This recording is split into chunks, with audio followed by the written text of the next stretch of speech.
Guest gathering of people who are done with the shenanigans of the APC. And that's going to be in the next few hours. Those who are going to be watching this broadcast maybe in 24 hours time, this event that we are about to talk about must have taken place, and it will require an update. But first, you can get that on Maiyegun's diary, Politico. So a lot of reactions have been following the call for the release of Mazi Nnamdi Kanu. But out of the respect for the victims of Nigeria 5 years ago, when Boko Haram's regime unleashed terror on flag-waving, phone-streaming, armless Nigerians, where they took their bodies away and then denied the massacre 5 years after the End SARS massacre across Nigeria, especially that of the toll gate in Lagos. Tomorrow will mark the 5th year. And another thing is that tomorrow is also going to mark the tomorrow, right, will mark the 4 years and 5 months of the illegal detention of Mazi Nnamdi Kanu the second time when he got kidnapped from Kenya. So as many of us are going to be dedicating tomorrow for to the remembrance of the killed, the victims of Nigeria, they were killed 5 years ago to suppress Nigerians from demanding for good governance in the hands of the APC. Boko Haram that killed them is also dead now. But those who helped orchestrate that, right, they are still very much in power. They are the ones holding Nnamdi Kanu. So tomorrow, as it has been very much publicized, right, Omoyele Sowore and others will lead millions of Nigerians to go demand for the unconditional release of Mazi Nnamdi Kanu. On TikTok this afternoon, somebody asked me a very, very good and important question. What is this protest going to change or do? I intend to give the same answer I gave them on TikTok this afternoon. I'll give you the same. But before that, what about those who have been so triggered that they do not want that protest to happen? We have it on record that the same set of criminals from the eastern part of Nigeria who continued to use Nnamdi Kanu's name when it is politically convenient and then distance themselves from the same injustice being meted at him. So they are speaking up. Initially, they said they were using political solution, meaning they will use their because this is politics, by the way, right? So they will use political solution, speak to Boko Haram. So that didn't work out. They've started speaking to the same Kalu Tifnumbu, and it's also not working out. Well, it has come to light that that in itself is deliberate. Deliberate in the sense that Nnamdi Kanu's detention continued to, and his possible death as well, is considered as a win for the criminal politicians from the eastern part of Nigeria and other interested parties. So, as much as a lot of justice lovers all over the world are saying this is absurd, this is like terrible, we have started hearing the voices of these criminal politicians from the eastern part of Nigeria, right, who are now trying to see how if they could spread fear. You can call them fear mongers. According to them, like some of you too, who probably believed that Omoyele Sowore is trying to use Nnamdi Kanu's issue to gain political popularity. Whatever makes you sleep well at night, great. Well, what have you done personally? Let's remove Omoyele Sowore on the issue of Nnamdi Kanu. You're unbothered. And far worse, some of you actually said he deserved to be treated the way he's being treated. Forgetting the fact that, there are millions of, or I mean, there are million others who believes that he doesn't deserve that. And the people who are behind this whole injustice, right? They themselves knows that he doesn't deserve that. But they are giving, excuses why they can't release him. You know what? Election is coming. We can't do it now. Okay, we'll do it again another time. And then, another election is coming. We can't do it now. So some believes that Nnamdi Kanu's case, especially for Tifnumbu, is like a banana peel politically.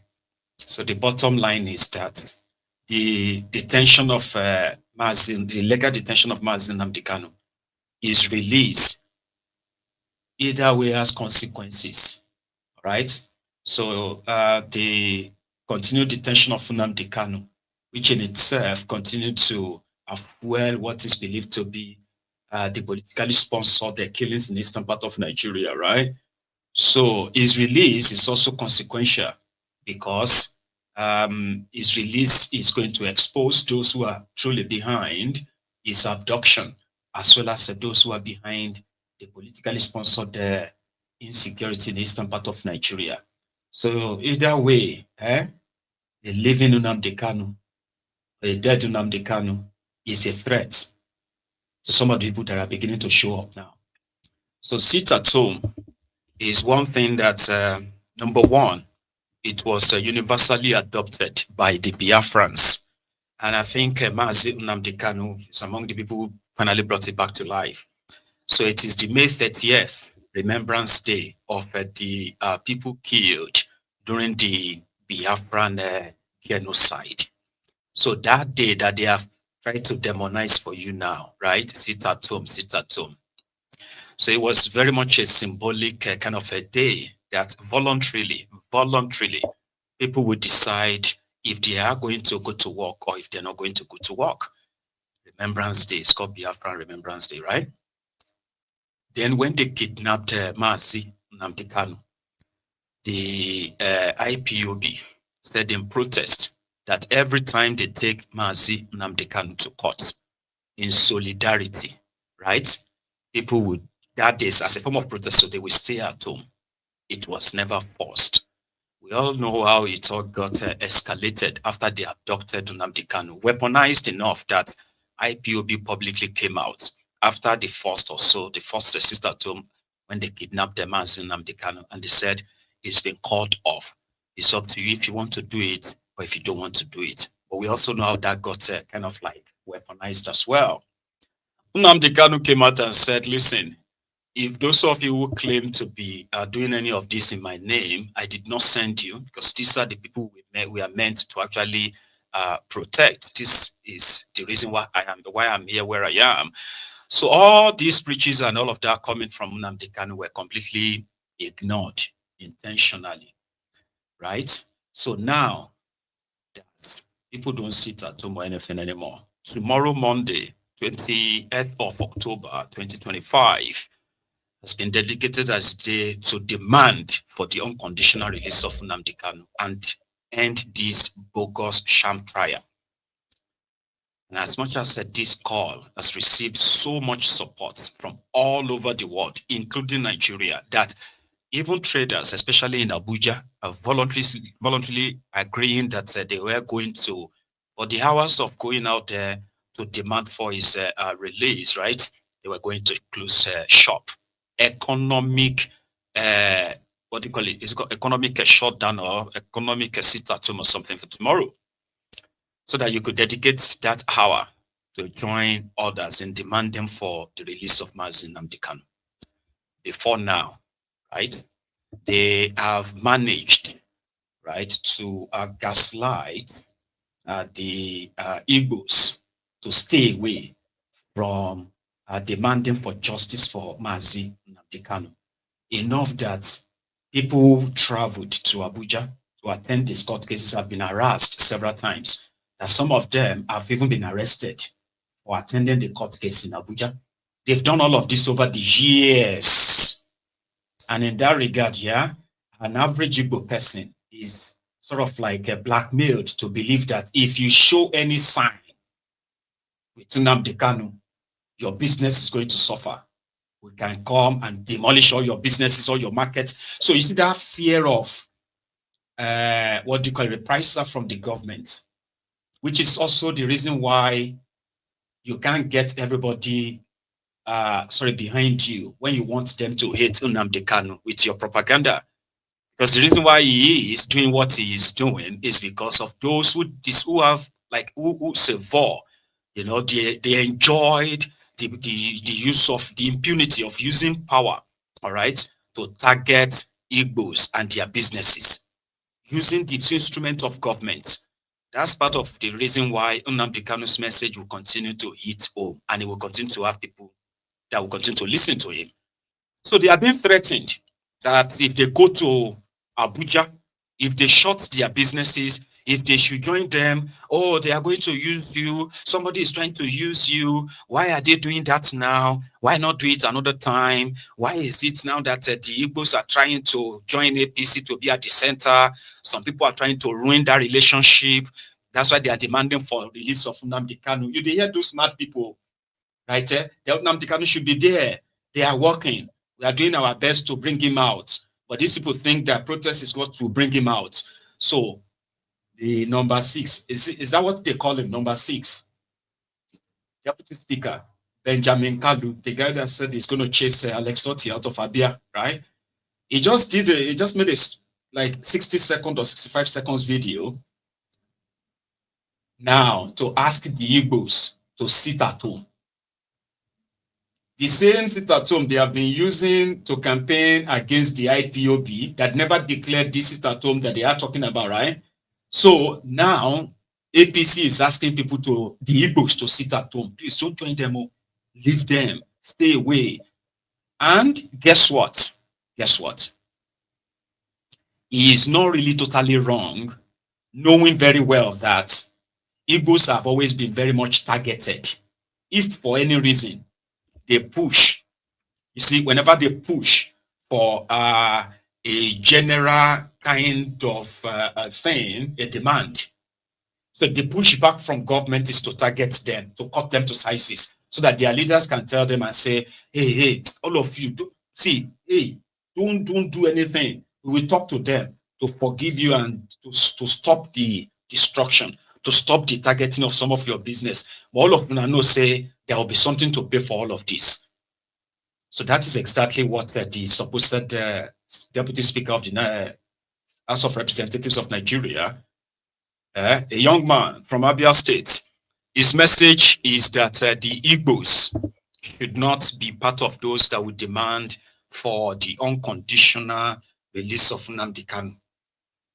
All right? And he says, so I said, people should what? Sit at home. Where is he? Igbos, stay away. Igbos, stay in your houses. You'll be used as an scapegoat. They will target you and they will waste you. Igbos, we have died enough. Our blood has filled the street enough. Allow those who feel they can do it, let them go and do it. We'll be strong enough. For this protest, let us be weak now. Let those ones who are strong, let them stand on the streets. Igbos, be weak now to sit at home.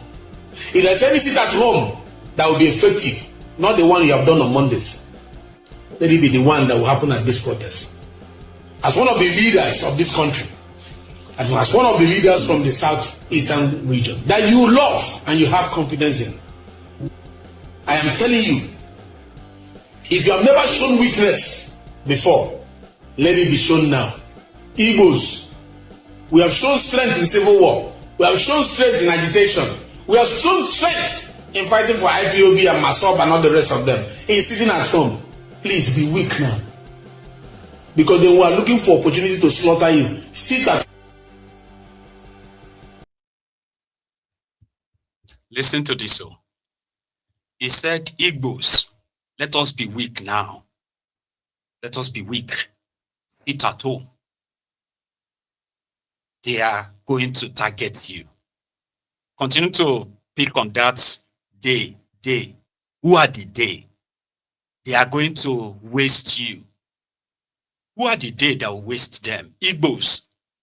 Enough of our blood. Our blood have been spilled enough. Our blood. So that is the Deputy Speaker of the National Assembly of Nigeria, who has never stand up in that National Assembly to talk about the killings of the Igbos in the National Assembly. No? But right now, he just admitted there that Nigeria has spilled enough blood of Igbos. So tomorrow, they shouldn't be part of it so that Nigeria will not kill them again. Let those who believe they can do it, let them go and do it. That's coming from him. Now, from the abundance of the heart, speaketh the mouth. Abi, is that not what they say? The reason why I used to have to listen to them most of the time is because I get to hear more, right? When they are saying something, I get to hear more of what they are not saying. And at the same time, the the silent nuisance, like all these, behind the scene talks. So when they come on screen on a camera and they are talking about something, I tend to pick their words. Because from their words, you are going to discover, or in fact, loud and clear, you are going to hear the words, the things they are not saying, rather than what they are saying. Nnamdi Kanu's agitation is based on what he called the marginalization of the Igbos, as well as the systemic profiling of the Igbos. He established his arguments, and it is valid. He called on them to engage in, right? If it's going to be a debate, let's have this chat, and I will convince you that this contraption is not meant for you, for me, no matter where you come from. So whatever Nnamdi Kanu is asking should be what everybody should be asking for. And in the process, right, you have that national dialogue, national conversation to know, do you really still want to be part of this contraption or not? But they do not want you to have that conversation. They do not want you to get to that stage where you are going to be asking questions that they don't want you to have answers to. Because those questions, some people have kind of asked them to the point that they've got the answers, by the way. So Nnamdi Kanu never called anybody to harm anyone or kill anybody, kidnap anyone or terrorize anybody. He is calling somebody even asked me, so would you call Nnamdi Kanu human rights no, freedom fighter? Yeah. And I said, absolutely. You got what I mean now?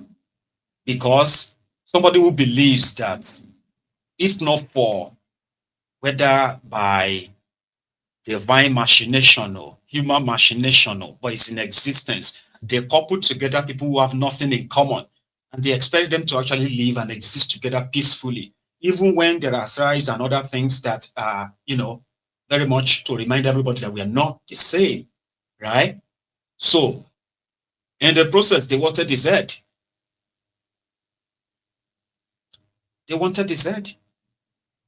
So, and with what they have done to him so far, Baba, it's obvious that his conviction, okay, is beyond rhetorics and all of that, including so many of his actions. His actions to either confront the failure of the rogues who are meant to be responsible for the people, right, by providing support for the poorest and all of that, right? And at the same time, going extra miles to put together a many local vigilantes that could go after. They were supposed to be the forest guard, the first forest guards in eastern Nigeria then, right? But rather, they decided to criminalize it. If you check all his antecedents, you can say he's a freedom fighter. If he cares so much about himself, here it is. So he lives outside Nigeria, right? He is British, and he was actually doing fine for himself until like some of your what you call your pastors, or pastors mostly, God calls me or something happened, right? Until Nnamdi Kanu actually received that divine calling. I don't know how to describe it for you, but that's what I believe. You to get to a stage in your life that you'll be like, okay, I'm just doing this to kind of like enlighten the people. Then at a point, you just discover that, oh, even me, I didn't know all this before I ventured into all of this. So this thing is actually deeper than this. Oh, hang on. Oh, there's actually a premeditated plan of a jihad, which will sweep through the southern Nigeria. Oh, southern Nigeria, that's where my people are. Okay, you know what? I'm going to begin to actually invest my time in this, not only to research and know more about what they are up to. I'm going to alert everybody, even if it has to take my life. Do you understand when somebody had to kind of leave all of that behind? Maybe you don't. Because so many people have told him, why didn't he just go back to his family? Just stay here, you can leave all this struggle. Because you cannot understand. There are some certain things that you get to know, right? And you are so powerless that you are like, you wish you have this power. You wish you have this. Do you know that kind of a thing? Like, I wish I had this power. I could have done this. I would have done that. But you don't. But there is one power, information.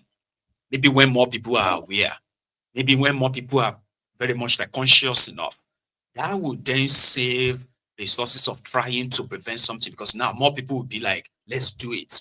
That's his expectation. So he's a freedom fighter. Most of the time, they are never really appreciated. He never wished any war or violence on his people or anybody. Nigeria waged violence because of trying to crush them. Nigeria waged war on our own supposed people. Nigeria treats the Igbos as Biafrans. They don't treat them as Nigerians. You get what I mean now? Like, let's say, okay,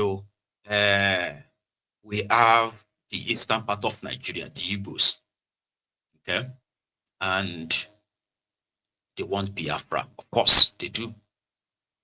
But there are Igbos who also don't want Biafra. But they are preoccupied with so much that the talk of that Biafra is like extra curriculum for them. They are all there, striving to make their own living inside the Nigeria economy that Nigeria has created for them.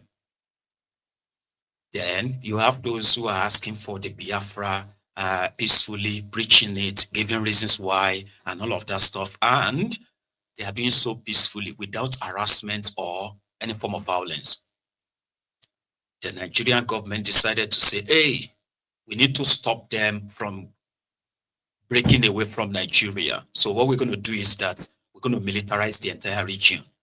We're going to treat the people like piece of shit, right?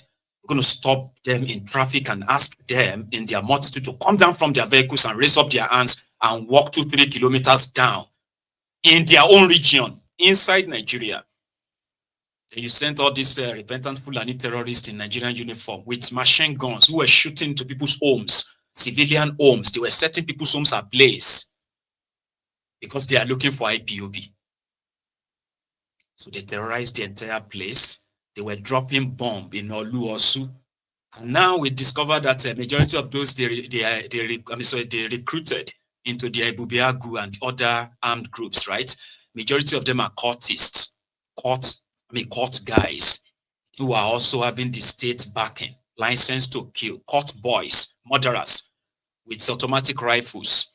And their main job is not to go after the Fulani terrorists who are ransacking the border towns, the villages and communities in eastern Nigeria. They are looking for the IPOB. And if they disagree between themselves, two courts kill themselves, the Bubeagu will say, oh, they just killed some IPOB members. Oh, they have just, you know what I mean? Anyway, they have been playing all of that, back and forth in their effort to try to subdue them.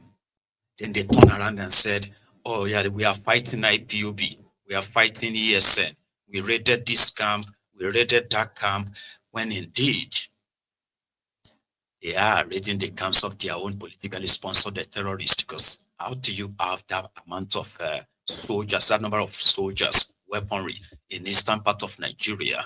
Yeah. And then their job, according to this, to go and look for who? To go and look for the ESN and the rest. But they are not looking for them. They are themselves the real terrorists, terrorizing the ordinary people. So they are the ones bringing violence. They are the ones who introduced violence, making people disappear. Amnesty International has it on their record that over 2,000, this is just kind of like conservative figure, over 2,000 young Igbos have been killed by Nigerian authority, the military, as well as the civilian armed state vigilantes in eastern part of Nigeria in the last 10 years alone. Targeted killings, all because of what? Because somebody is saying that, you are profiling us, you are doing this, you are economically trying to sabotage us. When the process, you are sabotaging the country. We are done, we want to leave. But let's have a chat around that. No, we're not having a chat. We're going to kill you. We're going to teach you a lesson, like Bokwari tried. So a lot of people are coming out tomorrow. Yeah, they've managed to get a fake court injunction. The filings was wrong. The name of the organizers, as they try to, is wrongly filed. So the court injunction is not really binding. So that simply means that there will be breakdown of law and order, not on the part of those who are going to demand for the release of Nnamdi Kanu. It is going to be coming from these thin-skinned rogues, right, who are kidnapped Nnamdi Kanu. And right now, it has become that fish bone stuck in their throat, or that bone that is tied to the neck of a dog. You can't eat it. The one stuck to your throat, you can't force it. You will bleed. So, how are they going to handle it? It's only time that will tell. But others are pretty much saying this is not about IPOB, about Biafrans, about, you know what I mean? It's about injustice that people have allowed to fester. And if you don't do something now, where this is headed, you would wish you did something. There is somebody from northern Nigeria, by the way. All right, we thank God for what God is using Charade to do, for his movement of releasing Nnamdi Kanu protest on 20th October. We are going to support you, our brother, Charade. Thank God for how God is using you. And for the bloggers, that when we call for release of Nnamdi Kanu protest, that you couldn't actually use your blog to push it or to promote it. God go punish you people.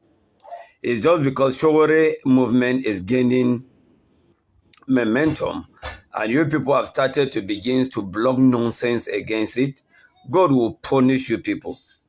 And I've always said, for those bloggers that are being used, the day Nigeria will happen to you, God will turn people against you. And thank God for the love of Charade and for the Southeast politician that has made themselves useless. They are useless because they couldn't do anything. And a Yoruba man is making push and galvanizing people for the release Nnamdi Kanu, and you people say he want to use Igbo to get political relevant. It's better he use the Igbos to get political relevant than for you that you were useless. Nnamdi Kanu has been in detention for years, you couldn't do anything. Is it not better than a Yoruba man is using Nnamdi Kanu to gain political relevance? Well, you people were useless from day one. This guy is dying in detention. So we will support you for this protest. And we are going to use whatever we have to support you on that protest. As long as federal government are not willing to do the right thing, we will not also rest in our part. We cannot see a situation we live in the same country and people are treated differently. For that reason, Charade will support you with all our strength and our energy and our last blood. May God bless you, my brother. Man, and you too. Frequently asked questions. What is this protest going to change? Is Steve Nobu now going to release Nnamdi Kanu because of Charade protest? I'll tell you what this can do. It's a two-way thing.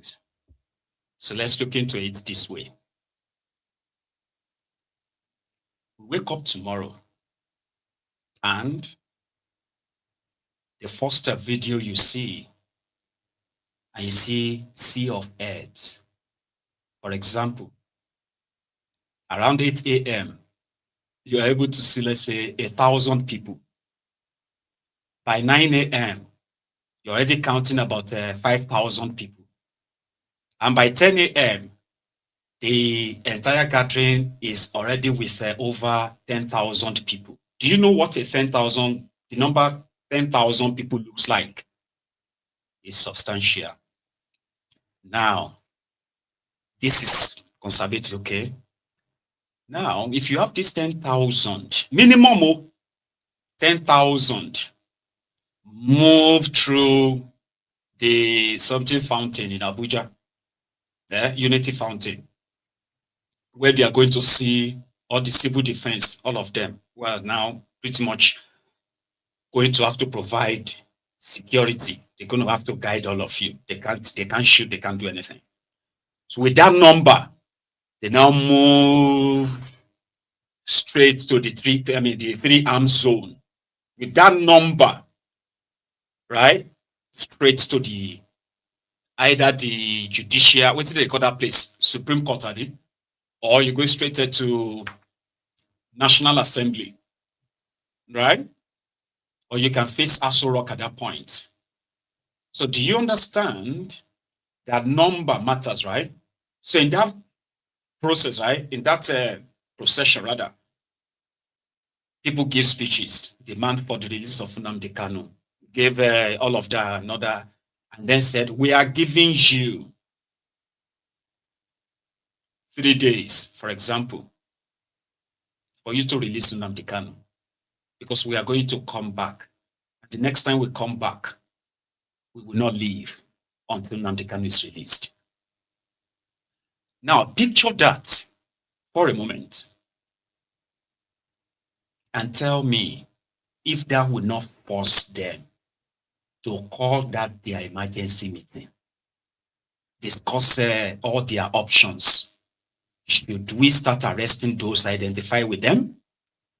Should we start bringing in more weapons and more men to the, or should we just pay more people to counter protest? The options before them will be like, or should we just release him? Right? That is what the effect of. It doesn't mean that tomorrow they are going to say, look at them, or they are coming, oh yeah, take Nnamdi Kanu. Take Nnamdi Kanu, take him. No. Number matters. It does.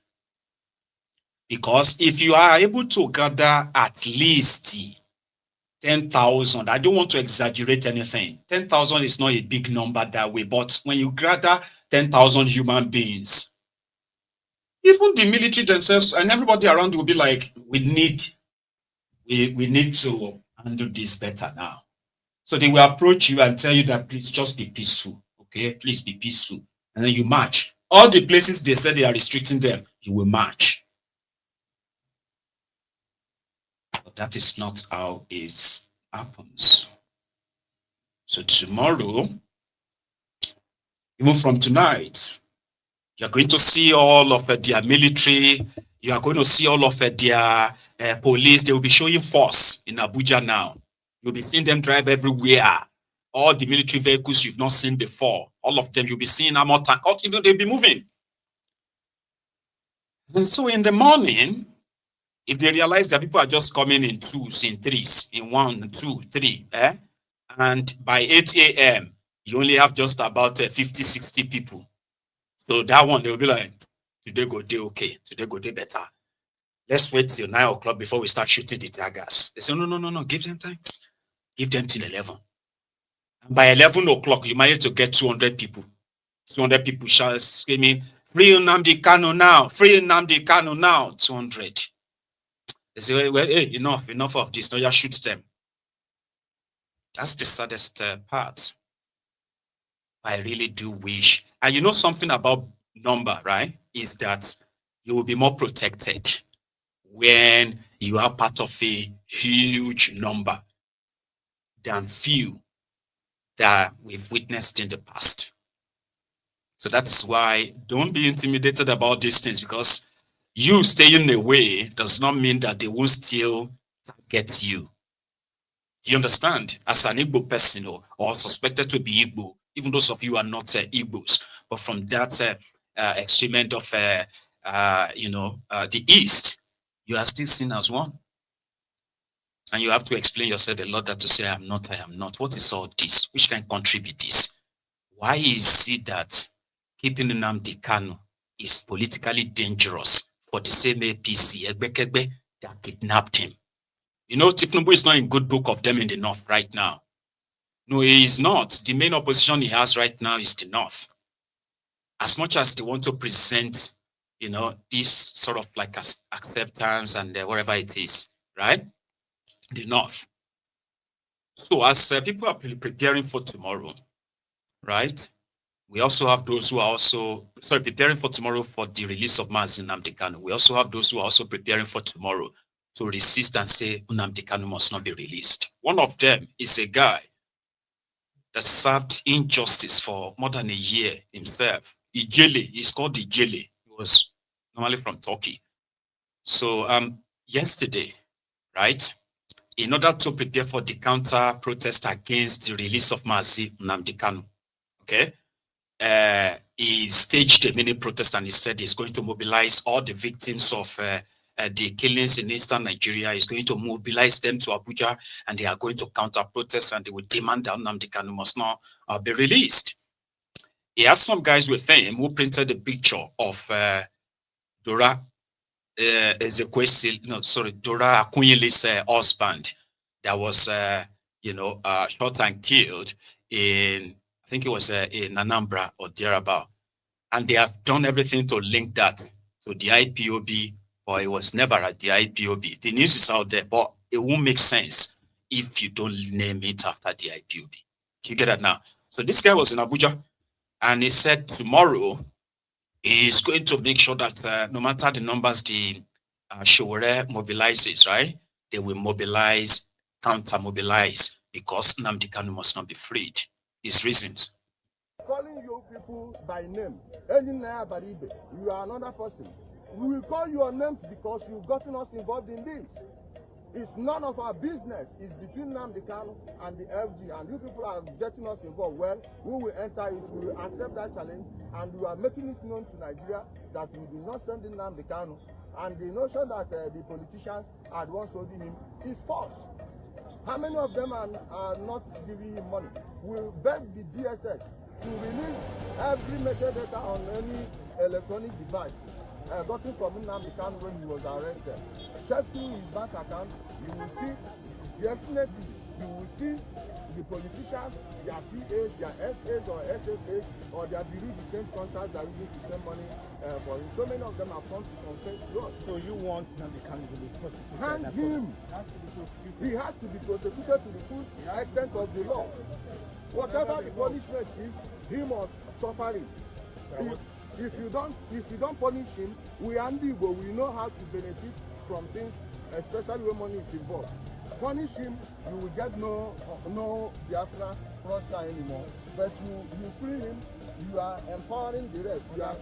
You are encouraging them to start there. Because they know they will be forgiven and they will make money. Of course. So that's why before we enter into this agitation, he was living in a one-bedroom.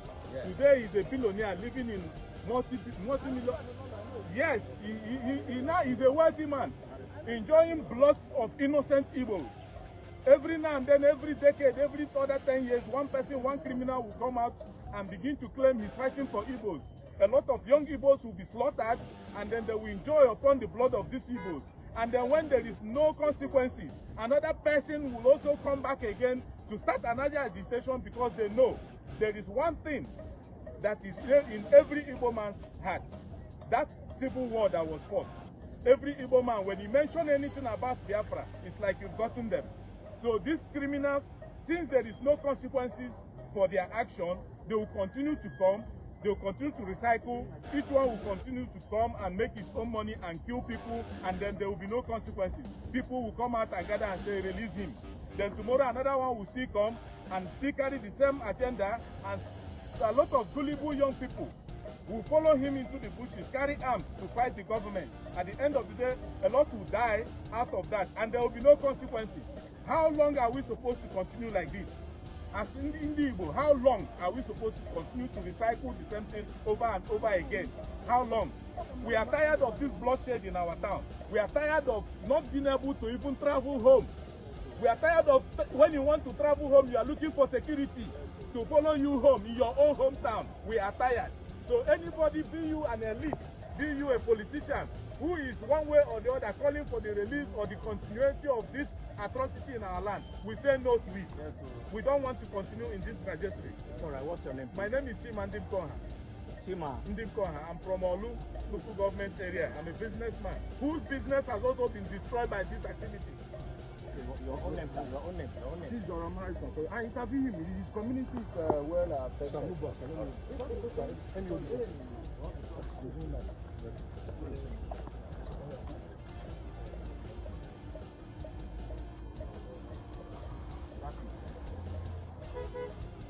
There's a way I want to, the people who are living in the diaspora that don't know the effect of this thing, who are in the diaspora, some of them have not been home for decades.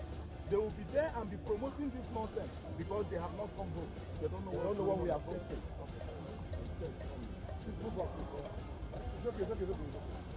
Don't want to hold the mic. Okay,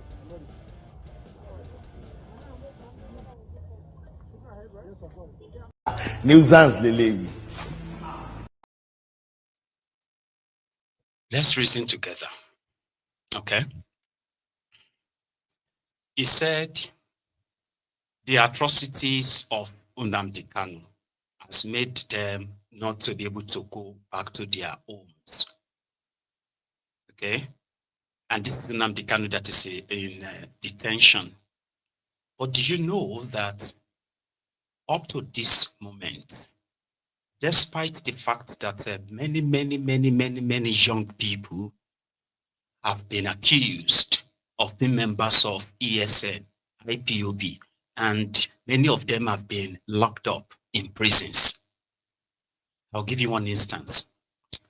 They raided homes, right, in Imo State, in River State, as well as I think the same Abia. They raided homes of people that they suspected to be members of IPOB. That's what they call them. Women. 109 of them. And guess what they did?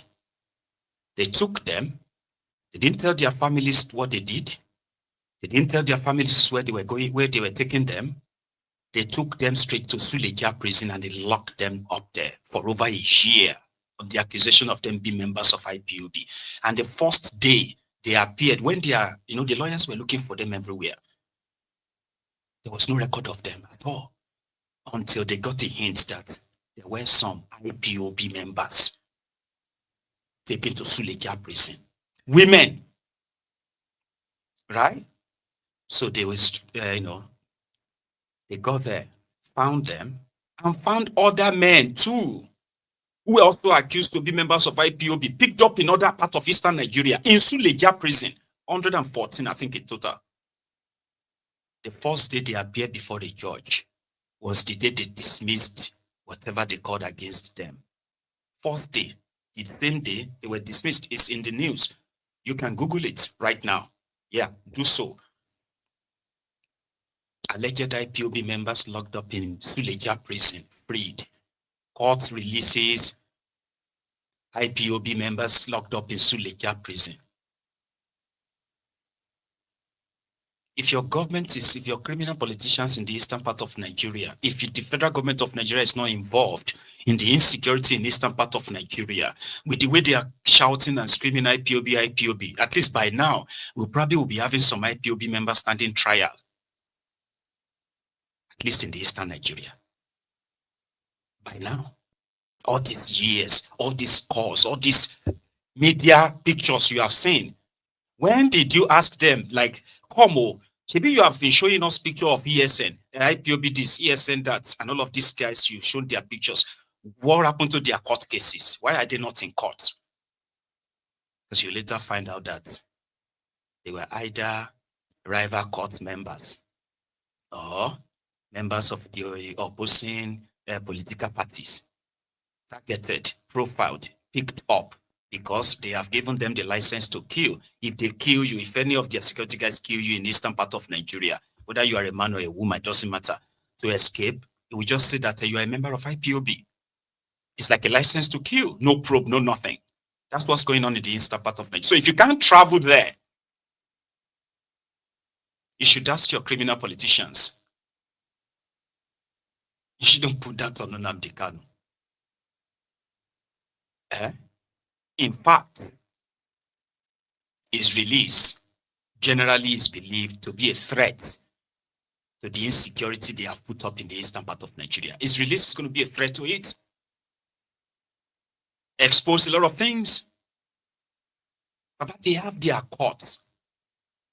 They were looking for witnesses of Nnamdi Kanu's supposed crime. Abi, you had the opportunity. Social media can't help me and you. You see what we are doing right now? We are enlightening people who are obviously going to be part and parcel of that protest tomorrow. To make them see reasons why this is not about IPOB. It's not about Biafra. It is about injustice to one person and many others like that. Because it's not about Nnamdi Kanu alone tomorrow. Just so you know.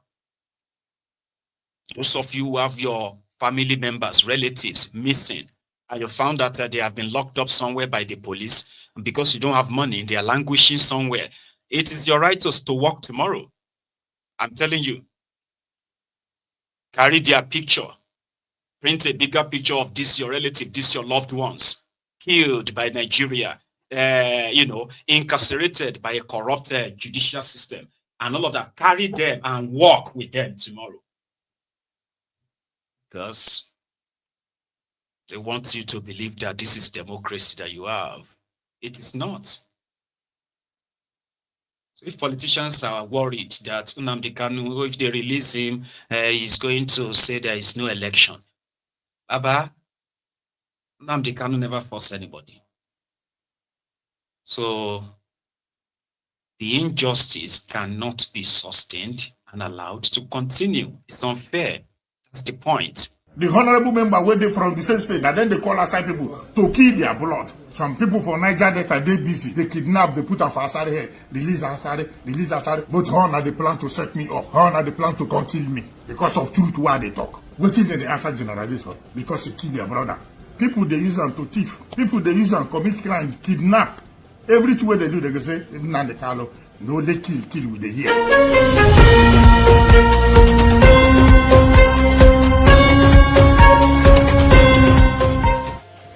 The water, the Amusu of the Cherubim, the General Sabuja, the Pipi of the Seraph, are the great honor. This is not the Kalu matter.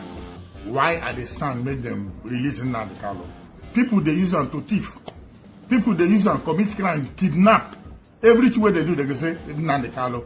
Bandits they thief, armed robber, kidnappers, all they go put up on Nnamdi Kanu head. Federal government are they beg? Make we release and make we see. You can remember that time when Asari did detention.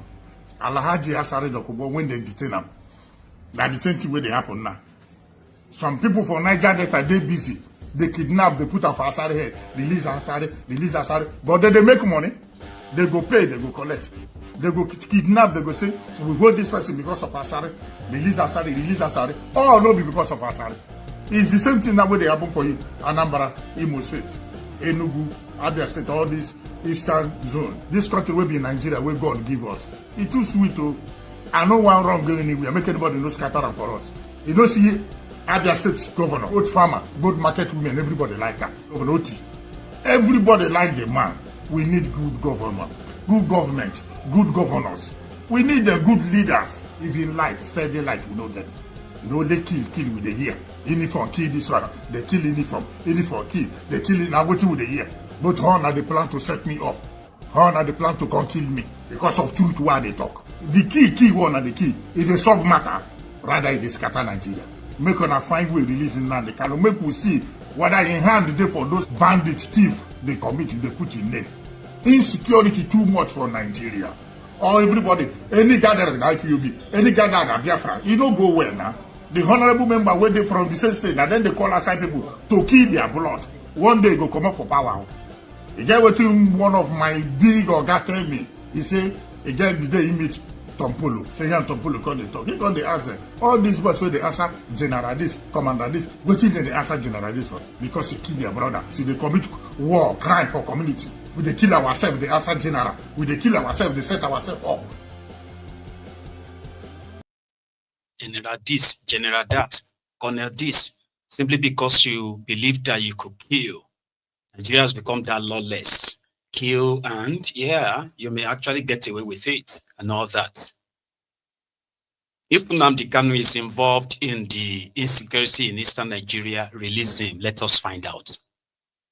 Because if to say jailing Nnamdi Kanu is somehow the solution to the agitation and everything that arises after that, now that has been sort of like it has proven to be, non-effective, because more and more people continues to what? To demand for something better in their own way. Tifnumbu and his gang were once paraded as, persona non gratas, simply because of their demand for true federalism. They say true federalism, return back to democracy, regionalism, 1963 Republican Constitution, all those kind of talks that some people believe are talks that will divide Nigeria. So most of these guys had to run to the exile themselves. Now they have power. They have the power to implement every idea they once put in our heads.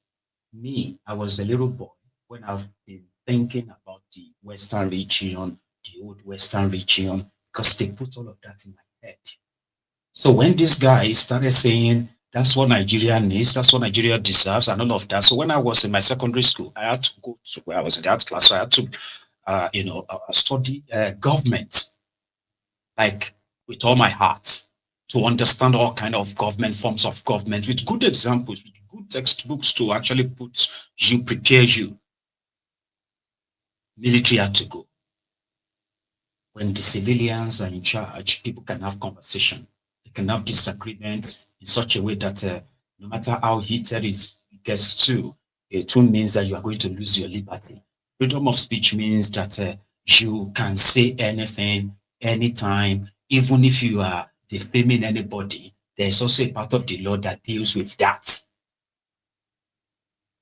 Do you understand? Without any form of impunity, abuse of power, all this thing, right? But because that is the Nigeria they put in place, whether not military, whether not civilian, or you name it anything, until this contraption is renegotiated, broken apart from what these guys have put together, you will continue to have the same kinds of governments, disguised as whatever they want to disguise it as.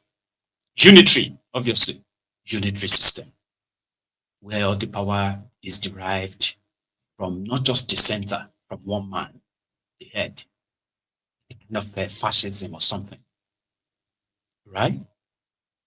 So, release him, let us find out if truly he is the one, and also maybe let us find out those behind. Everybody wants things to be all right. It's obvious that the military presence, DSS, and all the security guys' presence in Eastern Nigeria is never to make the Eastern Nigeria peaceful. It is to keep it boiling, economically unviable, right? So that they can blame Nnamdi Kanu. So and the same Nnamdi Kanu says, if I am out of here in 5 minutes, all this nonsense will stop. They said, no, he's lost control. He doesn't control them anymore. So he should be there and all that kind of talks. This group explain why tomorrow is very important and why, if you are in Abuja, it will be such a great honor to have you back with us tomorrow.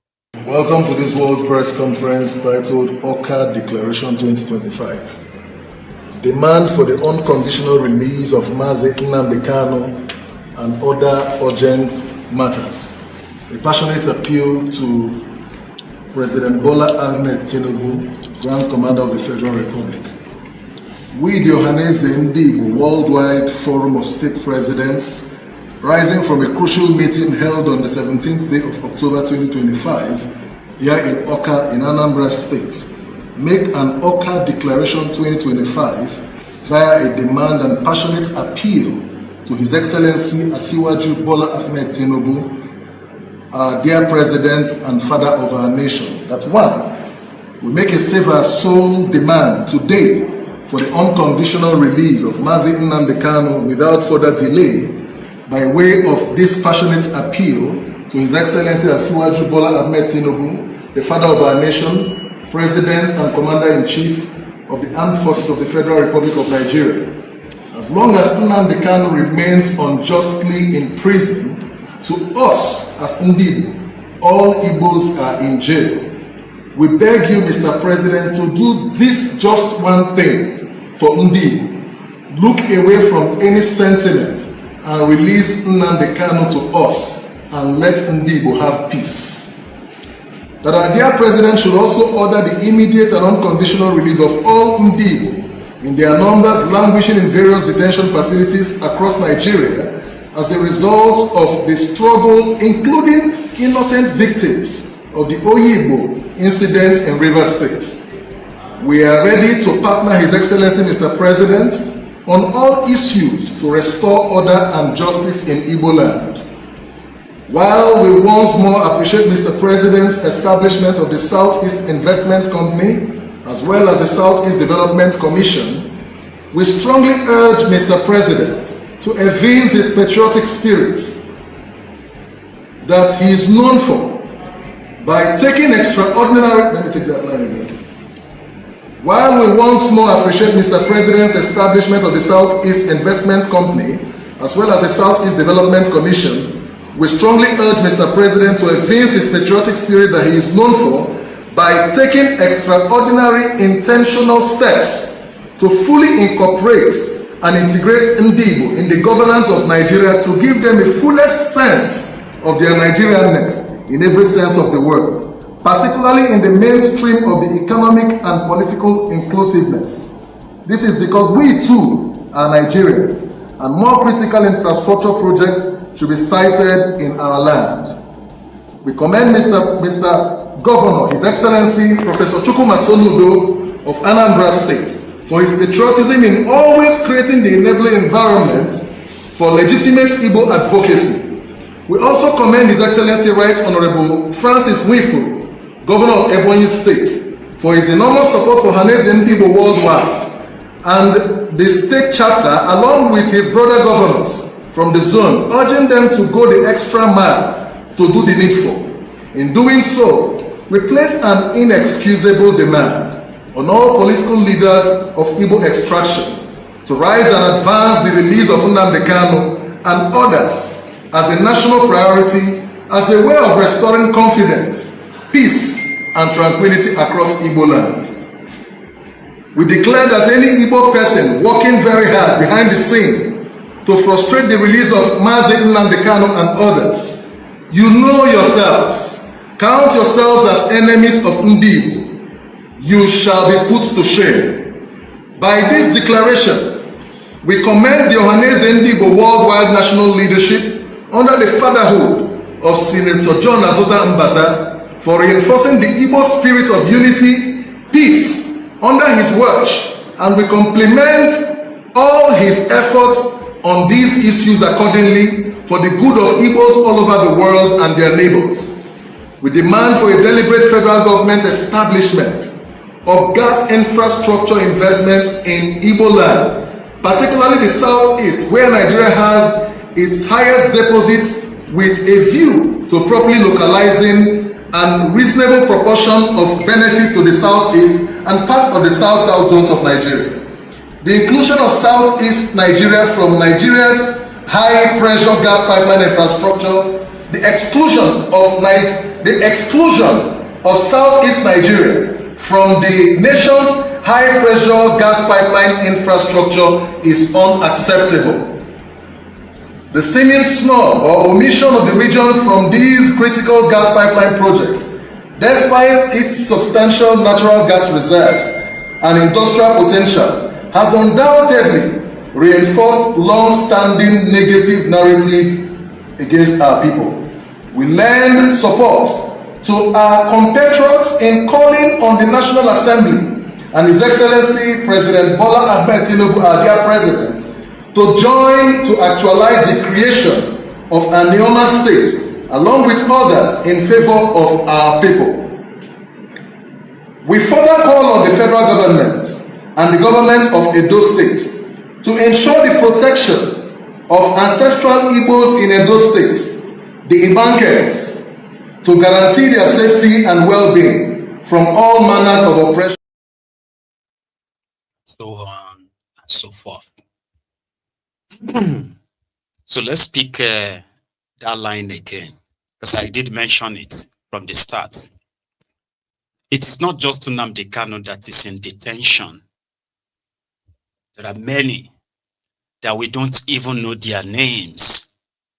We don't have their details, simply because Nigeria ensured that they were completely out of circulation. You know, when you are missing your loved ones, and then you're like, you can't find them, so you go to the police station to report a missing person. That didn't work. Then you decide to go to the morgues and see if maybe something happened. Or you go to the hospital or something, right? Then where do you go to next? You can't find your missing person, maybe prison. Then you started searching from prison to prison to prison to prison. And they are not there. Simply because they were not registered in by those names. They are put in under a different arrangements just to ensure that this systemic, profiling of these Igbos in a way that they believe is, their way of probably like, crushing the, I don't even understand the barbarism behind it. I don't understand the, what do you call it? The motive or whatever it is behind that barbarism. They are happening. You have no idea the battle that Boko Haram and his APC truly unleashed on the eastern part of Nigeria, whether you are IPOB, whether you like Nnamdi Kanu or not, doesn't matter. You're not spared. So are you telling me that the Igbos are not substantially represented in APC? As of today, almost all the Igbo governors are in APC. Shouldn't that even come for something? That's the kind of question I usually ask myself, like, okay, the Fulani terrorists are terrorizing us in Yoruba land, like they have been doing in the Middle Belt and other part of northern Nigeria for some times, right? So as a Yoruba man, even though now nobody can say that, but as a Yoruba man, when Boko Haram was there, I bet some of you would be like, if the president of Nigeria was a Yoruba man, he wouldn't open his eyes or close his eyes rather and allow all this nonsense to continue, especially in Yoruba land. But now it is happening because a Yoruba man is there,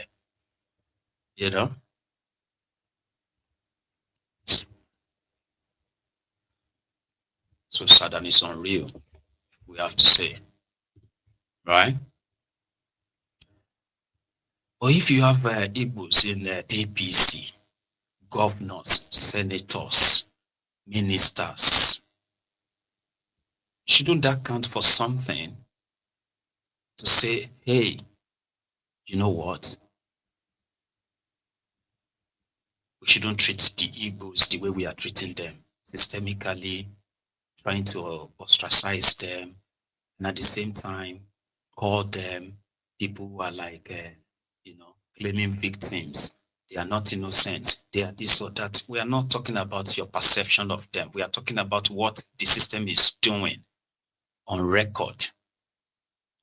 Yeah? You are picked up.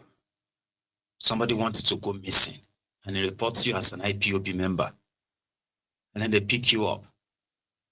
And that's the end of you. But you don't have anything to do with IPOB. You're not even their member. You don't even like Nnamdi Kanu. So why are they treating you like this? Why is this happening? Nobody is even hearing you. Nobody is listening. That is what I'm talking about. apart from the fact that the IPOB, they have done so well to try to, criminalize, they have their members who have been killed for doing nothing. Then they have innocent Igbos who have just been picked up simply because of some other unrelated things. And the only way to make them disappear is to say they are IPOB or they are ESN, and that's it. They will disappear. How is that justice? They were prosecuting them in the pages of newspaper, in their media houses. They are hosting media chats about atrocities of IPOB, insecurity in Eastern Nigeria. They are prosecuting them in the media or in their courtroom. It is just adjournment after adjournment and after adjournment, purposely. So it's more than just Nnamdi Kanu. He is just the big elephant in the room. And tomorrow, we will test the water. It is a peaceful gathering. There's no intention of causing anything. It's just to show the number and say, there are several means of protest that sometimes you just be like, we just want you to see this number. Sure, you get me now? It's like I said from the beginning, when somebody asked me this same question on TikTok, that what is going to be the effect of the protest? Like, what is that going to change? Knowing Nigeria for what Nigeria is. And I'm like, yes, I do. And it's very hard to put your money on it. But sometimes, what we call history, if you flash back, there are things that happens in the future. And that future, tomorrow is future. You and I don't know what's going to happen tomorrow. I may sleep tonight and not wake up tomorrow, and I may not even witness it. You got what I mean now? So we wake up tomorrow, which is future, and history will be made. So if history is made where you turn on because I'm going to actually turn my camera on very early. You turn on the camera, and then you have this number that you yourself, you are like, oh my God, is this actually happening? Oh my God, like, what is this? So that's the point. So if you now manage to put the number imagine the number where you are walking from, do you know Lagos? Those of you who know Lagos a little bit is enough. Ikorodu Road, right? So imagine where you have a number of people who are going to, Surulere. So they are coming from Ketu, right? And then you see this crowd that is coming from Ketu. They are already at Obanikoro. But you see the stretch of the crowd. They are as full as they are at Obanikoro. And so they are as full at Ketu, the same way they are at Obanikoro. You know, that kind of a stretch for about maybe 4 kilometers. Is that up to 4 kilometers or 5? Do you know what I'm saying? What I'm talking about, like from that mile 12. And people are going to Surulere. Like when they are doing this marathon, you know all those marathon? And you have like 1,000 people or 2,000 or 5,000 people. That kind of crowd. So if you see that in Abuja, marching with different placards telling the world that they have had enough of this charade. And no yawa, no nothing, everybody goes. After 2-3 hours, they are there in front of the Aso Rock, screaming loud and telling them to release Nnamdi Kanu. Move straight to National Assembly, screaming their loudspeakers to demand for the release of Nnamdi Kanu. Move straight to the Ministry of Justice in front of the place and tell them to release Nnamdi Kanu unconditionally. And then disperse by telling them that we are coming back. The next time we come back here, we would want Nnamdi Kanu out, or we are not leaving. So, which means we are willing to shut down economic activities, government activities in this part of Abuja. And the number you are seeing today will be a child's play to the number that will besiege this place when we come back next week. You know, seeing is believing. Even if they hire counter protesters, you know, that ones that they will pay people, 100 people, they will gather them together and pay them 1,000 naira, 2,000 naira. Eh? When they themselves see the coming crowd, you will see some of them that will begin to disperse and they will join the crowd. That's what I'm talking about. That's the only way we can see any difference. I will still appreciate everybody that will come out anyway. Whether they are 10, 20, 10,000, 20,000, we will still be very grateful to you for creating time to help swell the number and at the same time help, raise the bar for the demand of the release of Nnamdi Kanu. It doesn't make any sense anymore. And some of you may want to just forget him and just move on. But injustice anywhere is a threat to justice everywhere. And since it is Nigeria's turn by turn Nigeria Limited, right? Politicians will continue to tell themselves that they are doing well. But you, who is their direct victim, you may never have the chance of actually having this, big voice, other voices added to yours to make it bigger in demanding for something better for yourself when they come for you.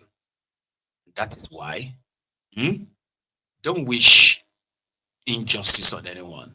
Oh, he deserves it, but he deserves injustice, even if you don't like their politics, even if you don't like their opinions. This day and time, people tend to disagree a lot, which is all right. But disagreeing in a way that you actually would wish evil on yourselves, injustice on yourselves, is very stupid, honestly. Because whatever you think won't touch you, will eventually touch you. And the way it's going to touch you, the way you're going to feel it, it's going to be so similar to the feelings of these ones you are. Because it will even be sadder that today we are all demanding for the release of Nnamdi Kanu, right? Simply because a lot of people believe that he's done nothing wrong. And this entire thing is a charade, right? Or in your own case, you don't even have to do anything as well. Before the injustice will batch into your home. And you likely want people to understand you too. Unfortunately, if they keep on the way they are going, there will be nobody there to possibly say, what you did to this man is wrong. This is very wrong. We will not accept it. The reason why people speak up, right, speak up against injustice, it's not because they are direct victims. It is because they do not want to become victims too. Because injustice anywhere is a threat to justice everywhere. Right? So that's on that. Going a little bit, back into their politics. I have here the senator, the ex-convict, making proposition for Nigeria to amend their constitution and stop this rotation, for 4 years, 2-term presidency to 6-year single term. And he said he's forwarded that to their constitutional amendment, blah, blah, blah, blah. But listen. Your Excellency, as a member of the Constitutional Review Committee, what's the opinion on Nigerians' demand for review of the tenures for governors and presidents? Are we still going forward for 2-term or single 6 years tenure?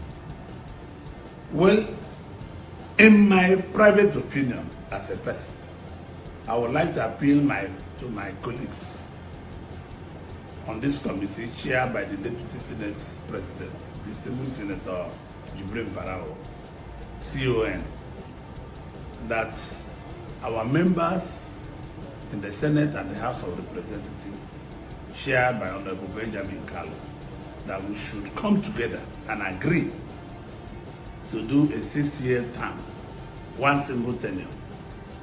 Because people are busy fighting after 4 years, they are fighting for another term. So let everybody come in knows it's just been a single year, 6 years, and there will be no rancor, there will be no problems. Let us devote our time, most of our time, to give Nigerian people what they want. Because everybody needs enjoyment.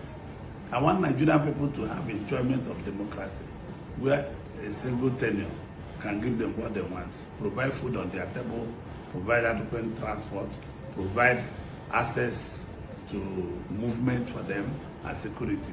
So a single one-time tenure is the best tenure to go with. And that will give confidence in our democracy. We must not do what the American Constitution has said. We must change some of those ways of American Constitution because we're a developing country that need to develop. And this is why we are suffering because we want to do what the presidential system of America says and our economy cannot carry it. So I see a lot of people in executive in a hurry to acquire more wealth to be able to run for second term. This will stop it, and this will give us. We can start this from 2031 or 2027. I don't care. Even those that are governors now can run for 6 years, one tenure. It doesn't make any meaning from 2027 or 2031.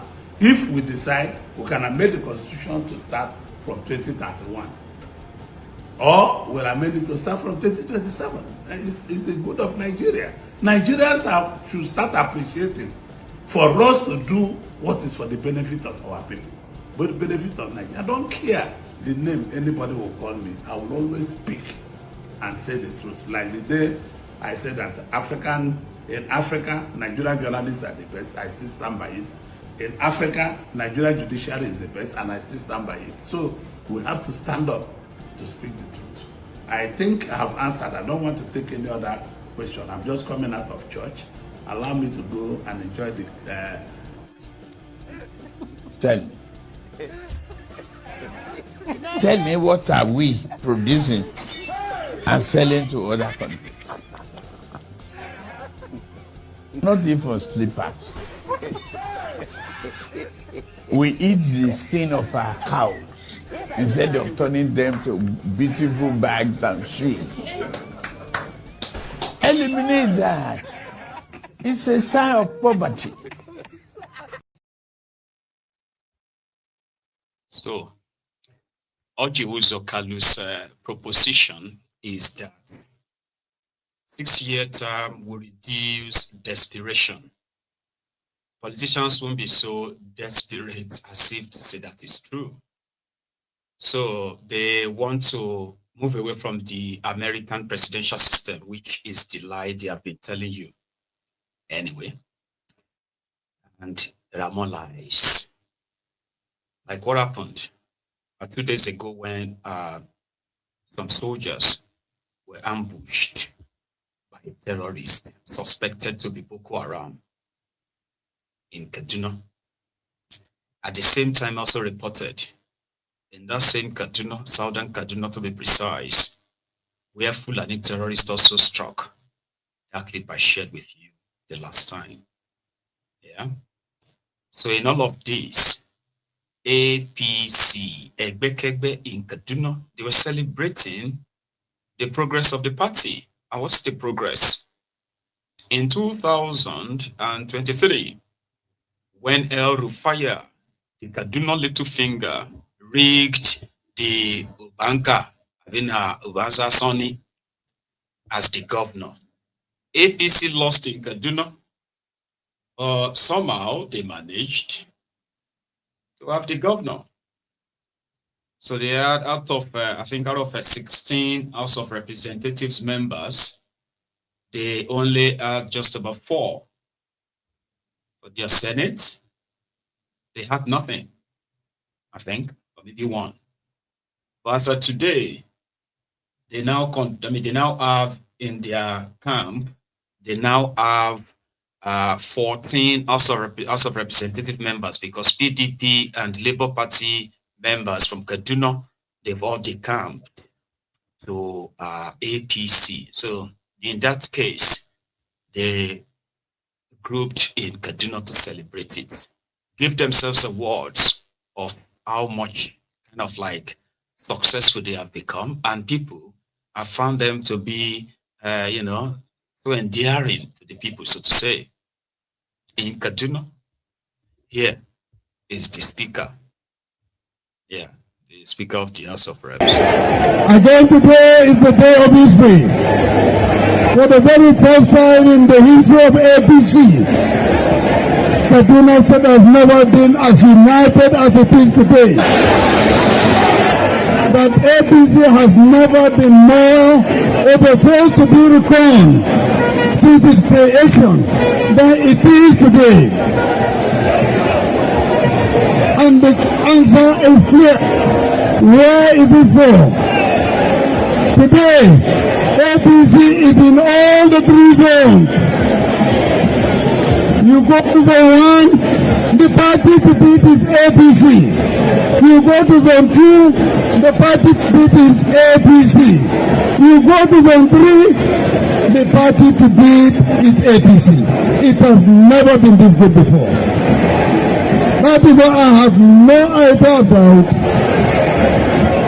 our working government, our very amiable government, our progressive government, our president, the locomotive voter, the man who is instrumental to so many changes in this country. I have no idea about that the election will be the simplest, the easiest, and the quickest from 2027, inshallah.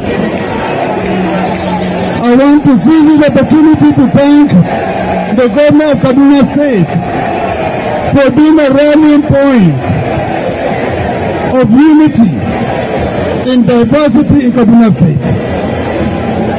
The chairman of our great party mentioned it. If he was instrumental to the peace and unity and stability we are enjoying today in Zone 3. Today, every political actor in Zone 3 is speaking only one language, and that language is APC. So we thank His Excellency the Governor for being the man behind this remarkable achievement and progress. I will complete in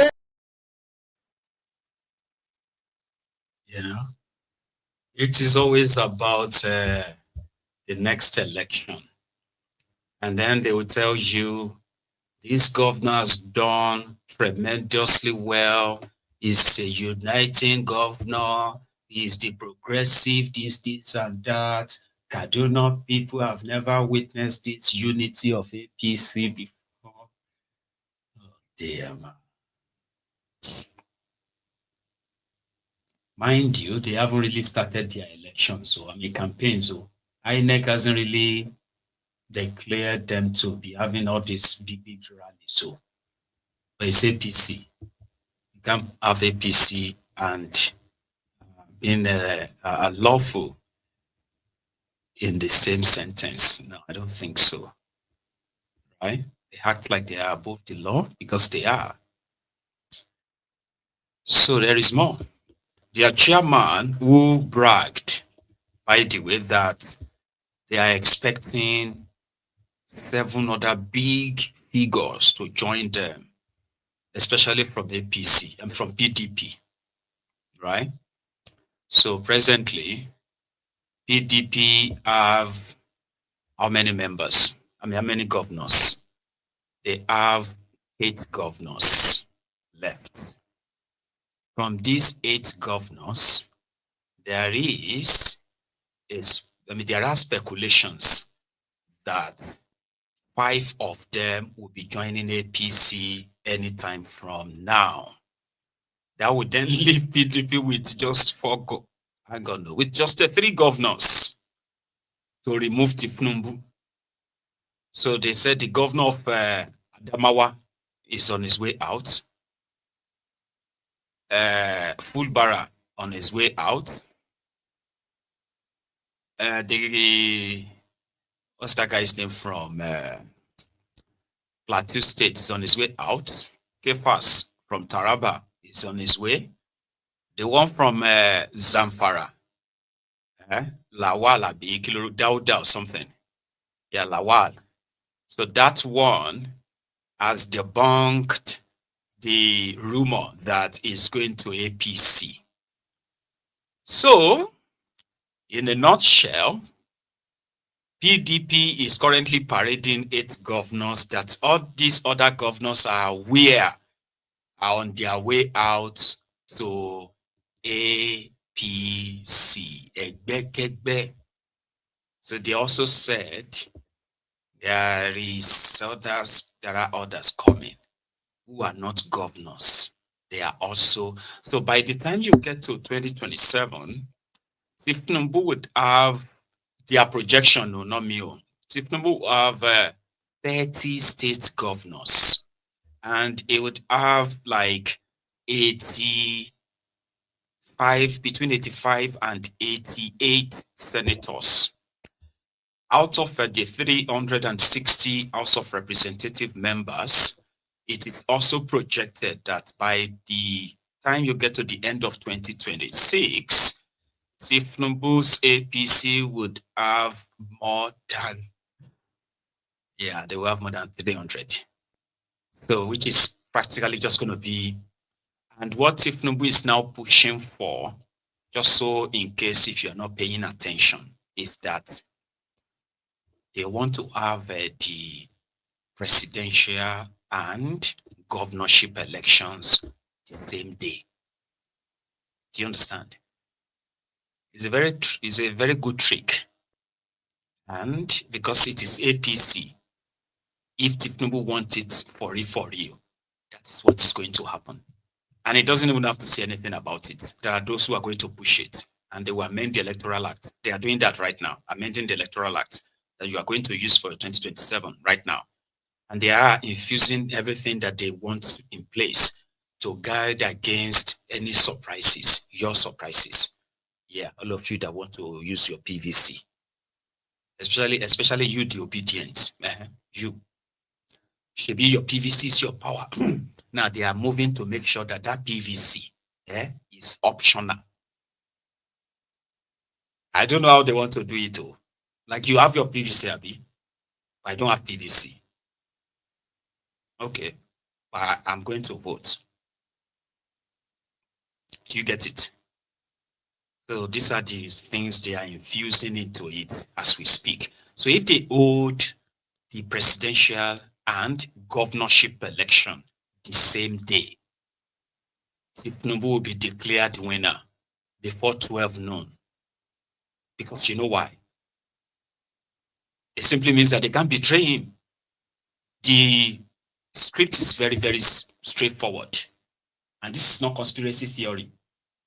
So let me explain that for you very well, so that maybe you can grasp it. Nigeria selection at Charade called elections, right? So they will have the presidential election and the National Assembly election, Senate and Reps, the same day. A week later, or 2 weeks later, they will have the governorship elections and the State's House of Assemblies elections. So what Tinubu is doing right now is to make sure that right from the INEC chair and every INEC returning officer for every state, they are 100% aligned with APC's agenda for 2027, including how all those figures will become official and uploaded into the system, no skirmishes and everything smooth. So they are handling that.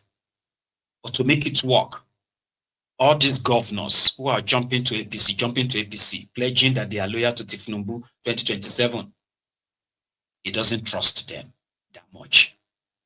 So the only way he believes that if he goes down, they will go down.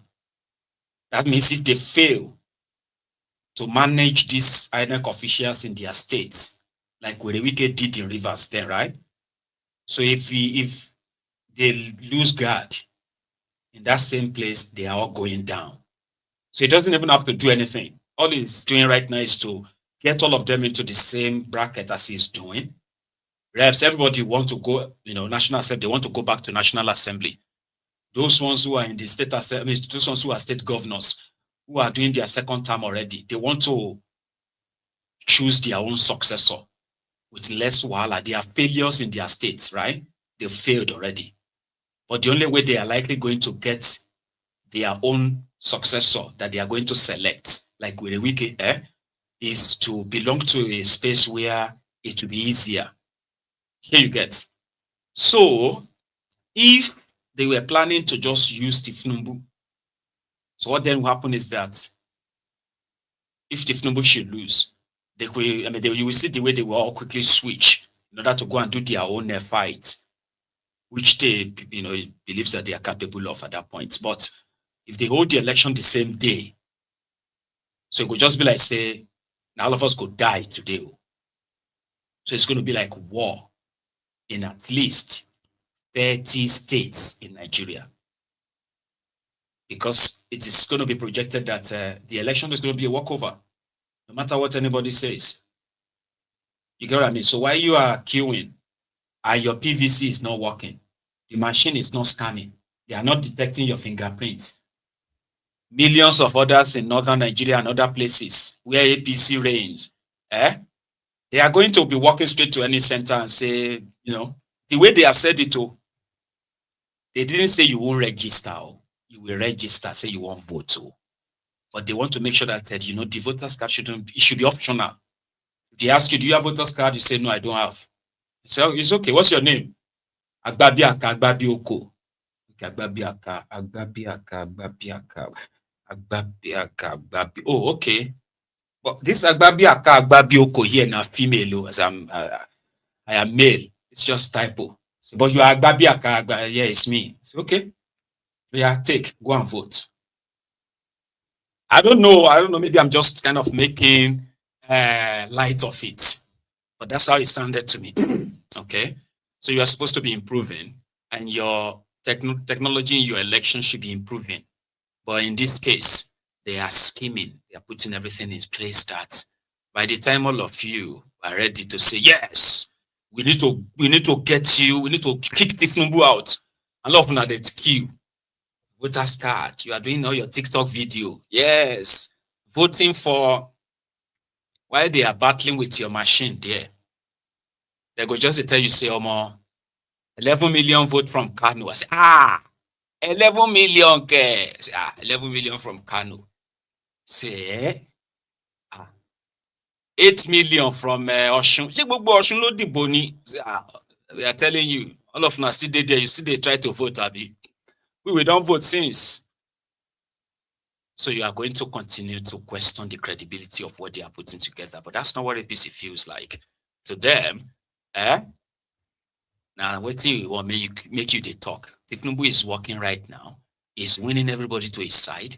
When I sit down there, they do analysis. They talk about this. So there tomorrow you go to shout rigging, Abi. Can't you see that it's Tifnumbu's political strategy? Tifnumbu is teaching everybody politics. He's a master strategist. Can't you see that? When I sit down there, they do analysis. They listen to this Maiyegun. People can say that. They will say, see, you sit down there, they are listening to Maiyegun, this one. Tifnumbu is a strategist. See the way he's doing his work. By the time they get to 2027, it's just going to be a walkover. See? And if you by any means, or let's say the opposition by any means try to disrupt that, you are going to destabilize them. And that is why those who have been very much involved in Nigerian politics as recent as that of 2023 shouldn't give Tifnumbu any walkover. So APC, Egbekegbe, they are still very much revving in this new acceptance because they believe that they are doing so well. But he's coming to assure you, Mr. Strategist. And sincerely, right, this may be a political strategy that some of you admire, okay? Great. But you want Tifnumbu to also be a strategic administrator.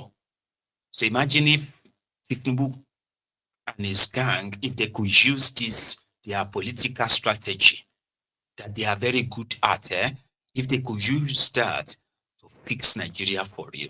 Apart from the propaganda they are feeding you, like this one, their party chairman in Kaduna. Your Excellency,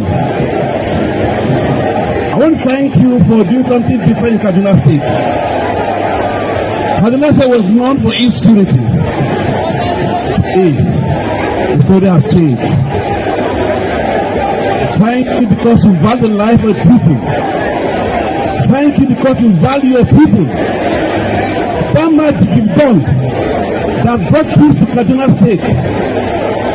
On behalf of National Working Committee, on behalf of Nigerians, on behalf of the President of Nigeria, President Bola Ahmed Tinubu, Nigerians are saying thank you so very much.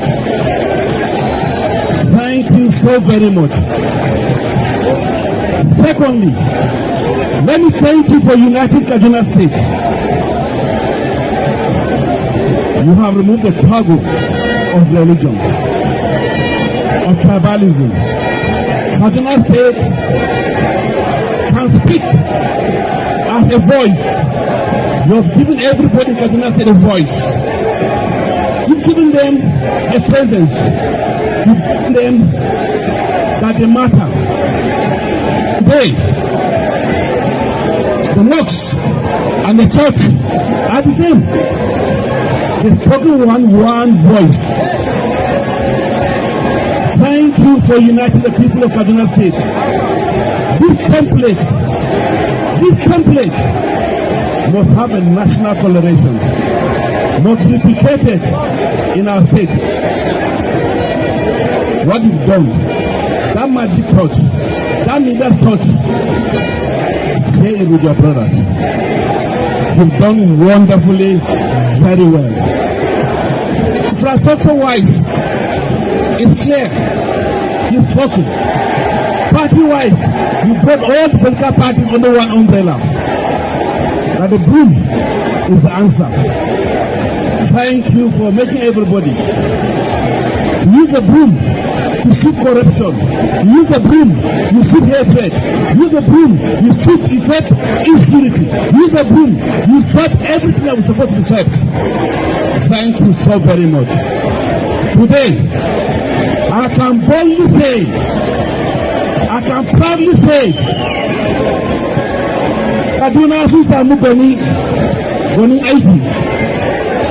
Kaduna samu gwarzon aiki. Kaduna sun samu hakimi. Thank you so very much. Mun gode.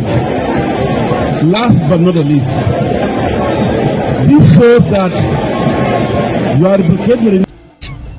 ọ̀rọ̀ tó sọ yìí ọ̀ ń ṣeré ní àbọ̀ ń ṣe èrè. It is called peak fooling.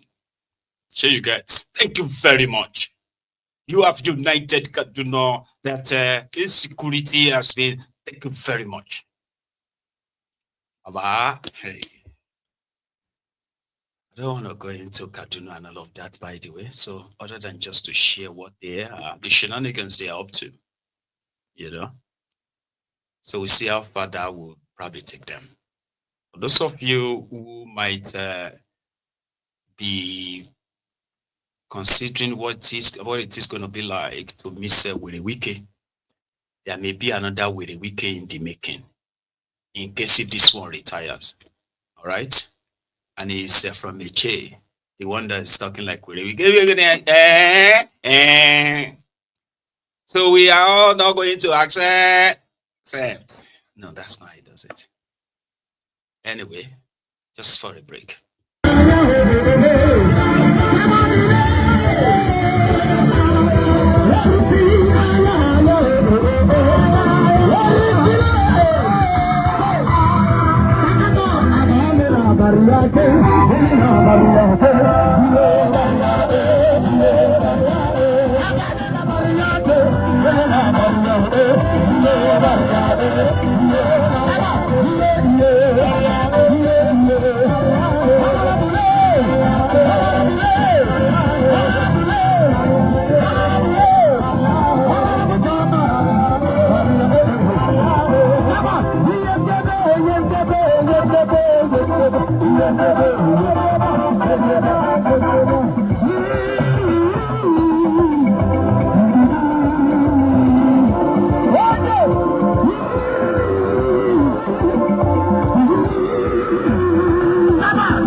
Now, just a quick reminder as we are rounding up, all right?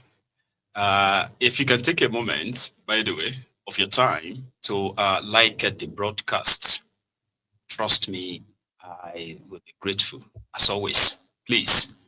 And then to members of the temple, if you have not by any means checked out the latest publication from one of us, Totu, it is titled Shango, the Thunder King Chronicles. When fire caught the wind, the heavens must choose a side.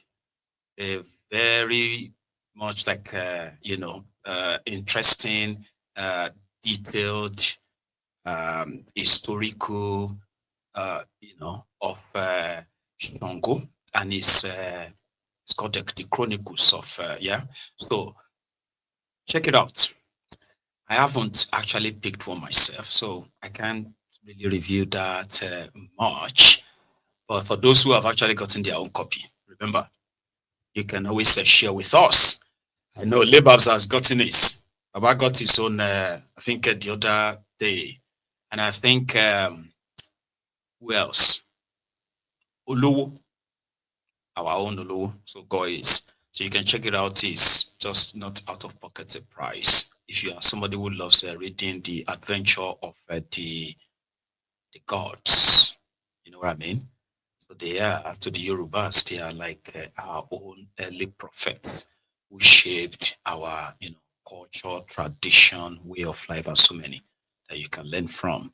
All right, historically. So take a look and grab a copy. I just dropped the link in the comments. Click it, it's on Amazon. You can get one. Back to Nigeria. The NDLEA shared a clip of their discovery. There's this passenger car loaded with supposed personal stuffs of some travelers. But inside, what they found is a drug mule. I'll leave it to you.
sake sa hannu a kasa kasancen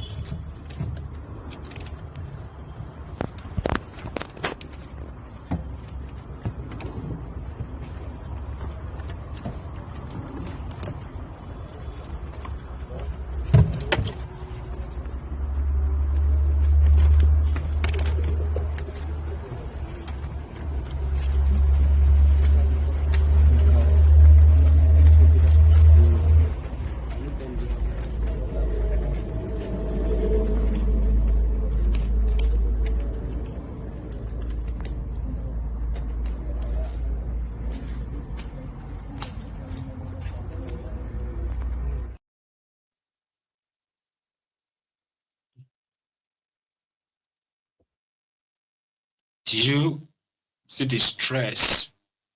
Like, did you feel the stress of having to watch all of that?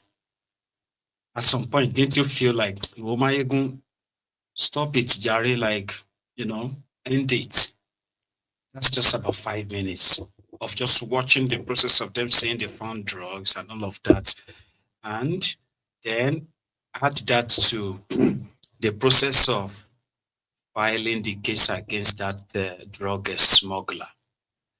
And then imagine if during their investigation, they now found this one is just a mule, a drug carrier. That is the real drug dealer who has probably like massive warehouse where he's got all these drugs that he's distributing in batches. So imagine the NDLA now found him through this one. And they make this big discovery and stash, and they also filed a case against all of them, the lawyers, the courts, the judges, and all of that. And then they sentenced them to life imprisonment, only for the druggie, Kalu, to use a stroke of the pen to pardon them. Like, from that stress of you, we just watch all of that. And those who are going to put more efforts in capturing others or even sending this one to jail, then one day they are seated there, they have been given the thank you, congratulations that you did a good job. And then 2 years later, they believe they put a drug dealer away. And the society has been reading off of these guys, right? Then boom, they are back in the society. So your job is not done. You have to start all over again. That is the state of Nigeria right now. So good luck. And let's see how far they can hold this together. brethren, thank you for your time. And you should have a wonderful night. I'm going to see you another time. Hopefully, you'll be up early enough that we can have our brunch time. Because usually when I start the brunch time and I'm like, oh, sorry, people, I'll just save my energy for the evening. Sure you get. But still, I will see you another time. Enjoy the rest of your evening. And good night.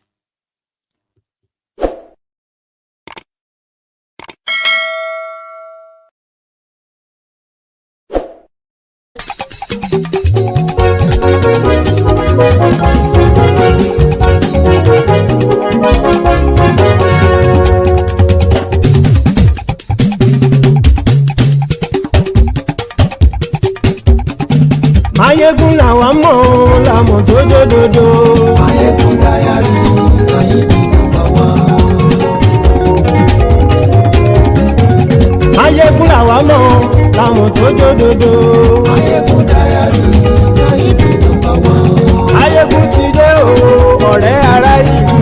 Maiyegun dayari Maiyegun number one. Lórí Facebook lórí YouTube. Maiyegun dayari Maiyegun number one. Gbogbo bó ṣe ń lọ ni Maiyegun já wa sí. Maiyegun dayari Maiyegun number one. Àṣírí ọ̀jẹ̀lú kì í bò níbẹ̀ o. Maiyegun dayari Maiyegun number one. Bó bá ṣe àní Maiyegun máa wí. Maiyegun dayari Maiyegun number one. Ó sì tún ṣe eré wàá gbọ́ níbẹ̀ o. Maiyegun dayari Maiyegun number one. Maiyegun dayari Politico. Maiyegun dayari Maiyegun number one. Godfatherism kò sí lọ́rọ̀ Maiyegun. Maiyegun dayari Maiyegun number one. Ẹ farabalẹ̀ sẹ́ o kẹgọ́rọ̀ lẹ́nu o. Maiyegun dayari Maiyegun number one. Àní Maiyegun làwa mọ̀ tó dòdòdò. Maiyegun dayari Maiyegun number one.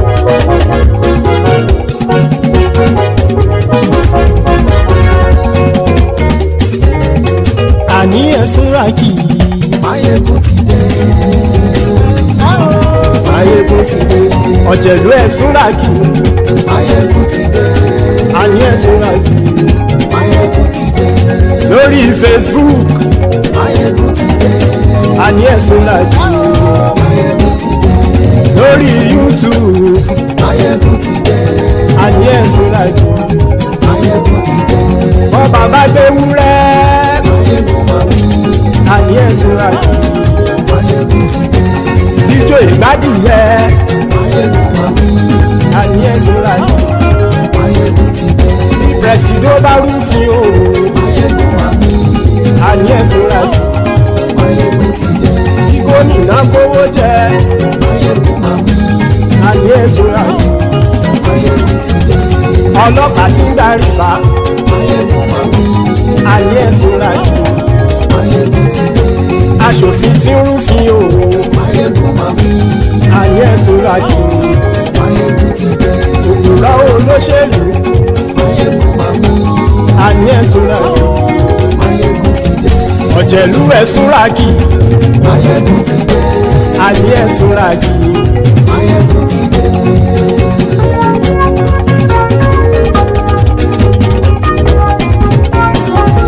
Maiyegun ti dé. Gbogbo ọ̀jẹ̀lú ẹ̀sùn ràkì. Maiyegun ti dé. Gbogbo ọ̀jẹ̀lú ẹ̀sùn ràkì.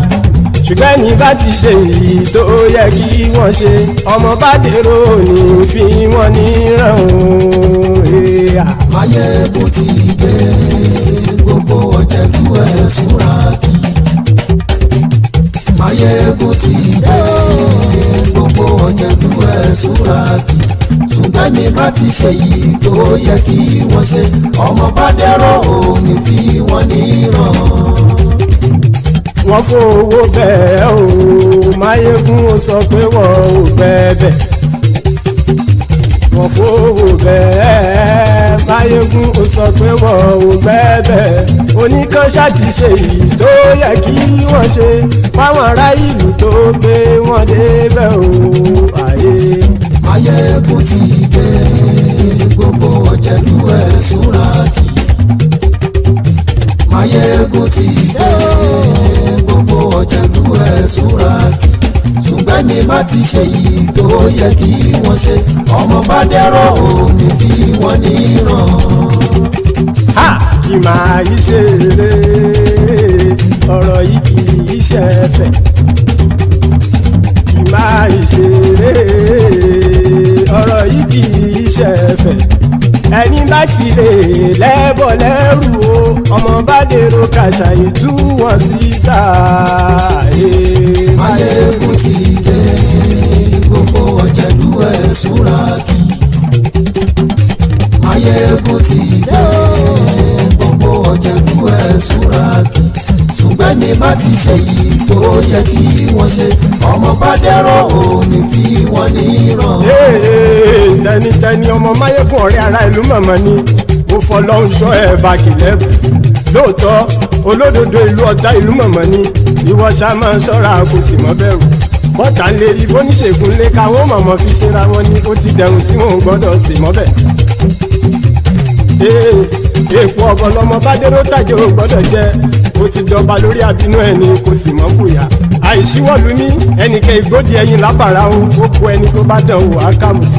Maiyegun ti dé gbogbo ọ̀jẹ̀lú ẹ̀ túnra kì.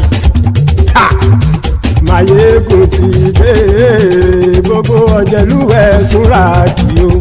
Ẹni bá ti ṣe yìí tó yẹ kí wọ́n ṣe ọmọ bá dèrò òní fi wọ́n níran o.